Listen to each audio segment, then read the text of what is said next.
Everyone, this is Greg Laurie of A New Beginning, heard daily on Bible School Radio 91.3 KDKR Decatur, Dallas, Fort Worth, and on 91.3 KYJC Commerce. Portions of KDKR programming do not necessarily reflect the views of this station, its management, or staff. Prudent Money with Bob Brooks is sponsored by the Prudent Money Foundation on 91.3. Well, in the market for a car, so what steps do you take? Today we're going to take a look. Stay tuned for Prudent Money. Good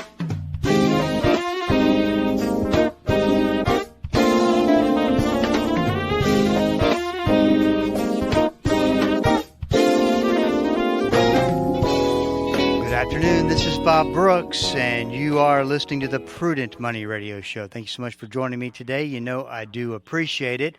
Do have a line open if you'd like to call in with a question and or a comment. The number to call is 1-877-913-5357. 1-877-913-5357. You can also go to the website at www.prudentmoney.com. Send a question into the Ask Bob section. You'll see it when you go to the website. It's up at the top. It says question and answer. And we'll take your questions. Love to get your questions and your comments. Great way to get information. All at the website, www.prudentmoney.com. 1-877-913-5357. Let's talk a little bit about the used and the pre-owned. I like to say that better. The pre-owned and new car markets. And if you are in the market for one, because a lot of stories that I'm hearing kind of start to shape the fact that the environment may be loosening up a little bit. I think one of the things that just from doing a little bit of research, talking to people who've been in the market and kind of helping to deal with clients, for instance, that are in the market for a car, one thing that it always comes down to is where the dealership is. If they need to sell cars, they're going to get aggressive, and they're going to want to deal. If they've got, if they don't have a pressing need to sell to hit quotas, if they've kind of already done it, then you're not going to get as much of an aggressive dealership. So always keep that in mind. But it really comes down to two problems. We'll get the first one out of the way.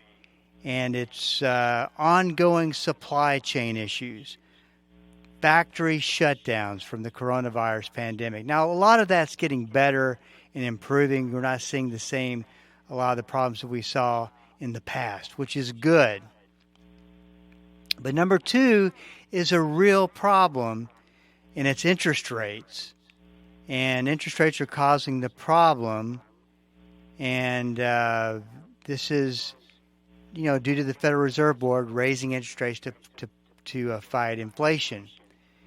And so now you're back, if you compare this to, I don't know, maybe 2, 3, 4 years ago, or actually probably not 2, probably 3 years ago, you saw interest rates at a very low point. You could probably get a car financed in the 2 percentile range. Some below 2%, just depending on what kind of deals they had going on. But interest rates were not a problem. And that added to it, you could get potentially even more off if you negotiated a better deal. So that's not going to get in the way. Today, it's getting in the way, and you're seeing where they used to be anywhere from, depending on your credit score, of course, to 2 to 3.5%. Excuse me.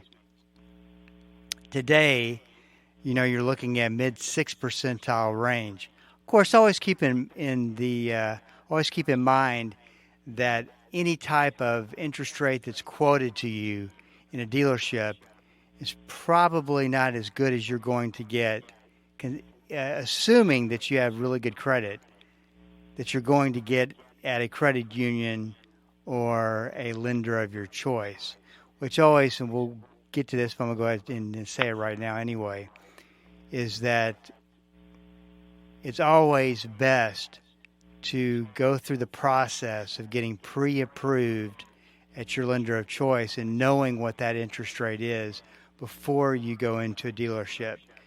Because best case scenario is they can match that number, and you saved that interest, and you didn't have to go to any extra steps to get that taken care of. But your lower credit score consumers, really FICO score 620 or lower, are pretty much priced out of the market. And there was a big market before interest rates started going up. There was a big market for your subprime or your lower credit rated consumers.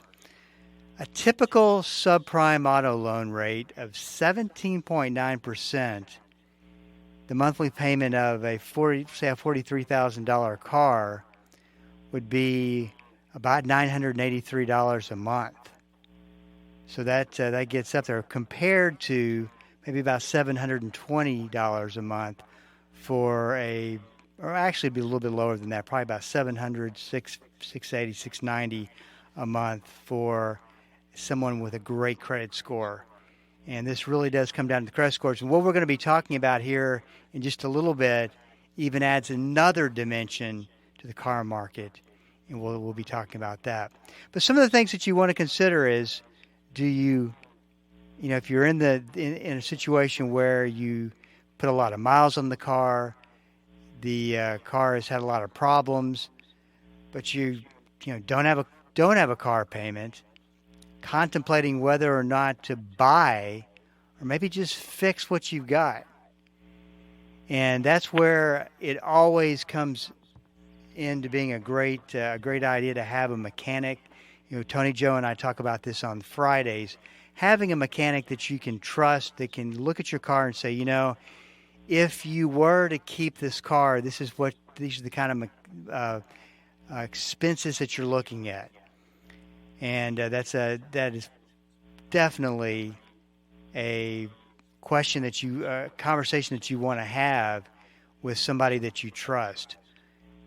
As a side note, I've always said it's good to have a team of people surrounding you that you can trust, that you can go to, like a financial advisor, even an auto mechanic.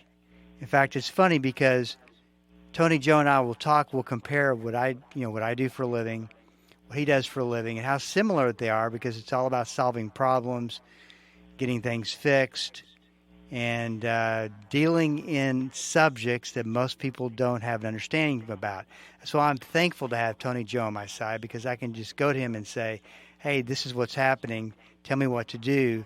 Can you take care of it and fix it, and not have to worry about whether my best interests are being considered or not. So buy or fix what you've got. Then if you do decide to buy, it's interesting. You face the question of, do I go with a new car or do I go with a pre-owned car? The problem that you're running into is that in some cases there's not a big enough difference that you may want to go with a new car. Now, what's interesting, for the longest time during COVID and afterwards, you were seeing new cars go for MSRP, which is the suggested price, retail price for the car, plus a premium to that, and which I always thought was not necessarily good business, but that's what some of these car dealerships were kind of taking advantage of the situation. Now you're starting to see sales prices of MSRP minus, say, 6-7%, and even factory rebates. So that's starting to look a little bit more normal on the new car side. And the other things that you got to consider is that, and I'm a big advocate for warranties. You get that full warranty from day one. Now, I never thought there would be a time where I would even talk about and may even recommending that you consider buying a brand new car, because it never really financially made sense. It might just make sense to depending on the situation. And this is why you really want to put some research into car prices, dealerships, and spend some time getting yourself out there and seeing what is for sale and what kind of rebates and percentages off that dealerships are giving, so that you can know. The third thing that you want to consider, believe it or not, is leasing or buying. Now, I had originally thought that with interest rates going up, the leasing would definitely be out of the question. But it's not a bad method at all to be considering. But you definitely want to have somebody that can break down the numbers for you and really look at if it makes sense or not. I'm probably not a big fan of the leases where you put a large sum down and less payment. But it is definitely something to consider. And once again, more times than not, I would say a high percentage of the time, anytime that you're quoted numbers for interest rates on loans, just standard conventional loans, you probably can get a better rate outside. That's why I always say, and we've already talked about it, but I want to say it again, is make sure that you go and get pre-approved and that you know exactly what kind of interest rate that you can count on. There's a lot of advantages to doing that, especially before you go into a car dealership. The other thing too, and this is, I can't tell you how many times I've heard this. I'll be talking to a client. They're telling me they want to buy a car. We'll talk about the numbers, something they've just started thinking about. 2 days later, they go, "Hey, Bob, I drove by the dealership just looking, and now I'm looking at this one car, and they're emotionally bought in." You want to stay out of the dealership until you've done your homework. And that's one of the good things about being able to, we'll get back to that here in just a second. 1-877-913-5357. This is Bob Brooks. Stick around. I'll be right back.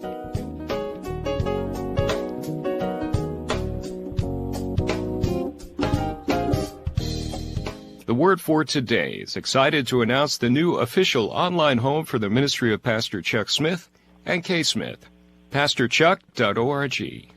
At pastorchuck.org, you'll have instant access to thousands of hours of verse-by-verse teaching by Pastor Chuck Smith from Genesis through Revelation, and full access to special messages on subjects such as prophecy and much, much more.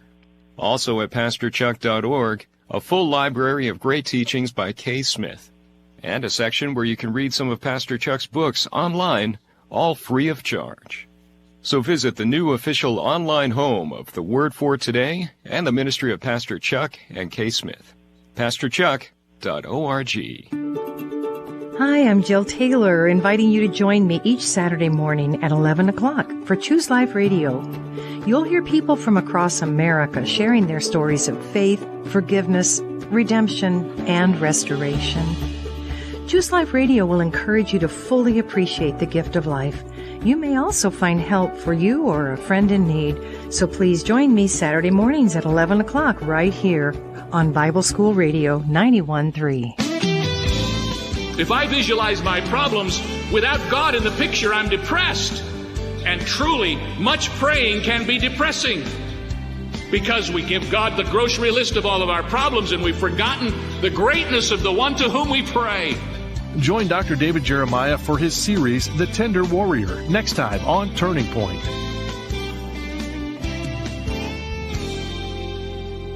Weekday mornings at 9 o'clock here on KDKR. Welcome back. This is Bob Brooks, and you are listening to the Prudent Money Radio Show. 1-877-913-5357. I do have a line open if you'd like to call in and join the program. Talking about buying a car, being in the market to trade your car in and get a new one. Some of the things you want to consider. One of the things I was about to mention is that one of the good things about the internet is that you can go to a site like autotrader.com. You can put in your parameters and you can find out what cars are going for all over the country. And the great thing about that is that you can call, you can get an idea of of costs and terms and conditions and things like that without even leaving the house. In fact, you can also do it by email as well. The nice thing about that is you can really narrow it down to 2 or 3 dealerships, and you've got 3 salespeople that are vying for your business, and maybe somebody is really in a situation where they're trying to move cars, maybe get a good deal. And let's talk a little bit about that. What's a good deal? I think if you get within a certain dollar amount of the going price, I certainly wouldn't go through this tough negotiating type process to save a couple $100. Everybody's going to make money, salesperson definitely included, and so just make sure that you get a fair deal, maybe instead of a good deal. I think the bottom line is this: COVID, just like anything else, is changing the way we do business. It's changed a lot of the way that we do business in many different industries. The pre-owned and new car market is not going to be any different. And I think that some of the prices that have been elevated through some of the things we've talked about may never go back down. These, it's interesting. I can refer back to 2008 during the financial crisis, where if you brought your car in for a trade-in, the dealership would kind of negotiate on that. They would consider Kelley Blue Book, which is a site that prices and tells you the values of pre-owned cars and that sort of thing. So you can get an idea of what they think it's worth. They went from that, which has always been the situation, down to we're going to give you whatever we would get at auction, which is just the very absolute bottom line price. And they, till this day, well, actually, up until COVID, that's the way that they continued to price a lot of these trade-ins, because they didn't want to take the risk. In other words, if they can't sell the car, they could always take the car to auction and get their money back. So that extra profits probably for car dealerships. Now, of course, that model has kind of been turned upside down, because their new pre-owned cars and trade-ins are a lot more valuable today.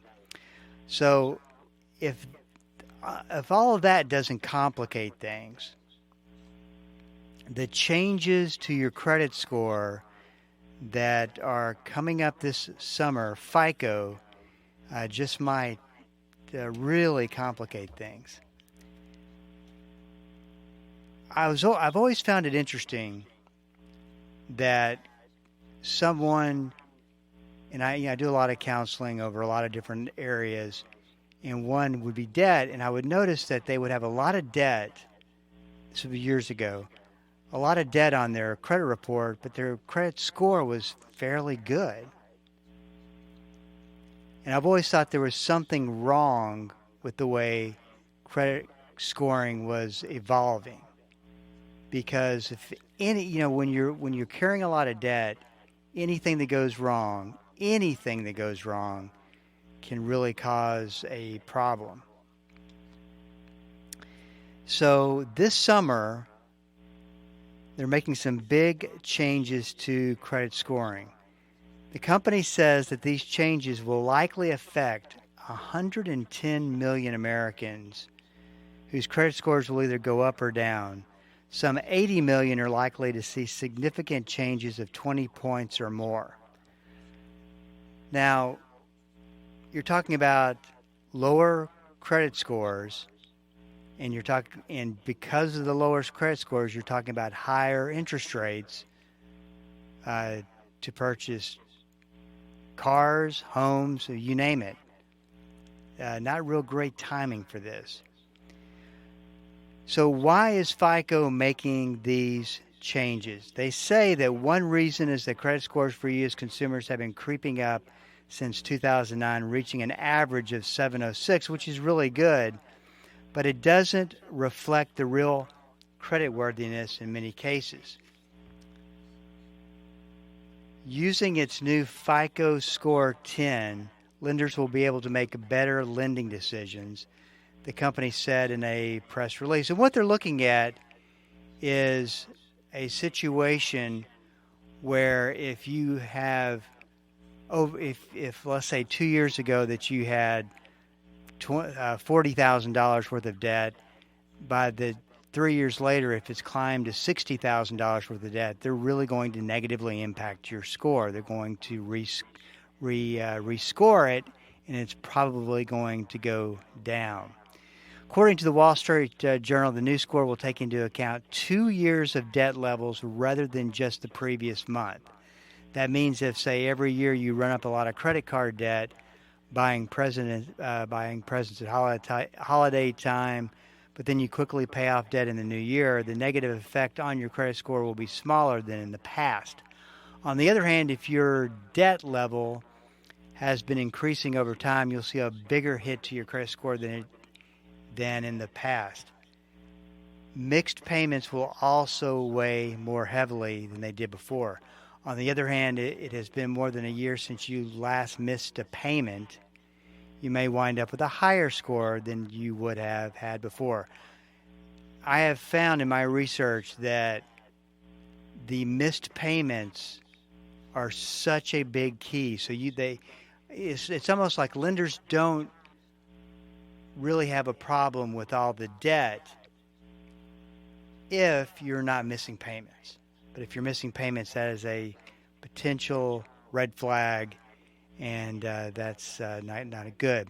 They also say if you took out a personal loan to pay off a credit card debt, but then you run up the balance on the credit cards again, your credit score will likely go down more than it would have before.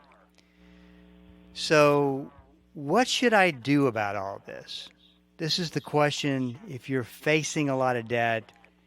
And I got to tell you, at some point, you've got to get intentional about getting out of debt. One of the problems with debt is that it's a maybe kind of a good thing and a bad thing. It's a cash flow issue. The good thing about it is if you've got the cash flow, you can cover the minimum payments and you can just painfully make those debt payments every month, but you're doing it. It's slowly going down, and nobody's yelling at you. Nobody's trying to take anything from you. Everything's okay. But that's not going to get you out of debt, at least not anytime soon. That's why it's important to do a debt inventory. I write about this in my book, Deceptive Money. Find out what your interest rates are, what your payments are. If you continue down the path that you are right now, making the same payment at the same interest rate, how long will it be until you get it paid off? So these are some of the things that are really important numbers to make sure that you know. So you want to put this debt inventory together. And I can't tell you how many times I've talked to people and I said, tell me a little bit about your debt. Tell me what the minimum payment is. Tell me what the interest rate is. And they don't know the answer to that. So you really want to get intentional in order to effectively put together a plan and get out. The best way that I know of, and I write about this in my book, is called the debt avalanche method. I didn't invent this. In fact, I don't know who came up with this idea, but to me it makes a lot of sense, and it focuses on interest rates. There's another method called the snowball method. You can do it the same way, except they have an emphasis on balances of debt. The only problem with the snowball is that you get out of debt quicker if you focus on interest rates. It would be a little bit easier to do this with a visual, but I'm going to try to talk you through this the way that it works. With a debt avalanche, let's say you've got five debts and you pay $1,000 a month. You pay that $1,000 a month till one of them pays off, and say it frees up $200. You take the $200, you pay off, you add it to the highest interest rate debt. So you commit to paying the $1,000, even though you've paid one off. You're just adding that payment you were making to that debt you just paid off and adding it to the highest interest rate. You commit to paying that full $1,000 till you are paying one debt at $1,000 a month, and you end up paying that off. It does work great. It just, once again, you got to be intentional about it. And all you got to focus on and concentrate on is how good it's going to feel the day that you make that last payment and you're done for good. This is Bob Brooks. If you got a question for me, please go to the website at prudentmoney.com and send it in, because we are all out of time. Till we do meet again next time, keep the faith and have a great rest of the day.